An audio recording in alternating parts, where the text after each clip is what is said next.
బులెటిన్లో breaking news చూస్తున్నాం. తిరుమల లడ్డూ తయారీలో జంతువుల కొవ్వు వినియోగం వివాదంపై టీటీడీఓ జె శ్యామలారావు స్పందించారు. తిరుమల లడ్డూ నాణ్యతపై కొంతకాలంగా ఫిర్యాదులు వస్తున్నాయని వెల్లడించారు. నెయ్యిలో తీవ్ర కల్తీ జరిగిందని తేలిన వెంటనే చర్యలు చేపట్టామని స్పష్టం చేశారు. జూలై 6న నెయ్యిని ల్యాబ్కు పంపామని వెల్లడించారు. వారంలో ల్యాబ్ నివేదికలు వచ్చాయని అన్నారు.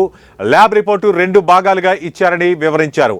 100 పాయింట్లు ఉండాల్సిన నెయ్యి నాణ్యత 20 పాయింట్లే ఉందని చెప్పారు. నెయ్యిలో భారీగా జంతువుల కొవ్వుతో కల్తీ జరిగినట్లు నిర్ధారణ అయిన నేపథ్యంలో ఎలాంటి చర్యలు తీసుకోవాలనే అంశంపై కమిటీ వేశామని ఈవో చెప్పారు.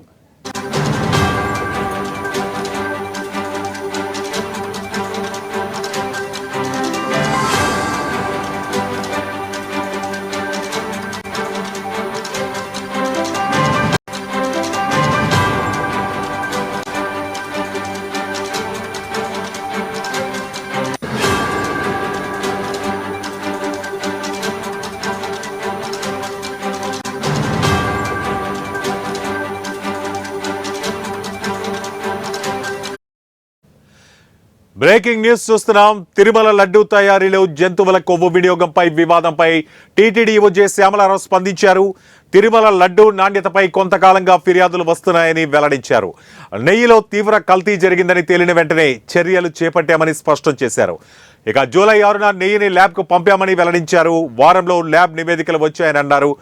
ల్యాబ్ రిపోర్టు 2 భాగాలుగా ఇచ్చారని వివరించారు. 100 పాయింట్లు ఉండాల్సిన నెయ్యి నాణ్యత 20 పాయింట్లే ఉందని చెప్పారు. నెయ్యిలో భారీగా జంతువుల కొవ్వుతో కల్తీ జరిగినట్టు నిర్ధారణ నేపథ్యంలో ఎలాంటి చర్యలు తీసుకోవాలనే అంశంపై కమిటీ వేశామని ఈవో తెలిపారు.